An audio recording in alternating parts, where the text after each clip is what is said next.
জয় বলে এইখান থেকে কিছু লোক বসে যান বাবা, আপনি দেখুন এবং আপনার সাথে যে আসছে ওনারও দেখার সুযোগ করে দেন। আপনি বসলে পিছনের লোক দেখতে পারবে। বাবার ধাম এ জায়গা এক দুসরের সহযোগ করি, আমরা বাবার ধামের সেবা দিতে আসি, তো আপনারা সহযোগ করুন, আপনারা বসুন, পিছনের লোক দেখতে পারবে।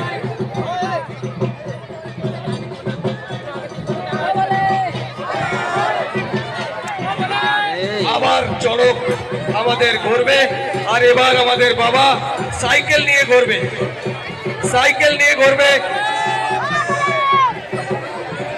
জয় বলে বাবা, ये ঠিক না, এ ঠিক না বাবা, পুণ্যের চেয়ে পাপ হয়ে যাবে কেউ যদি চোট লাগে, এ গলত বাত বেটা, ये गलत ব্যাপার। না না না না, হ্যালো, হাতে হাতে দাও, বিতরণ করার ব্যবস্থাটা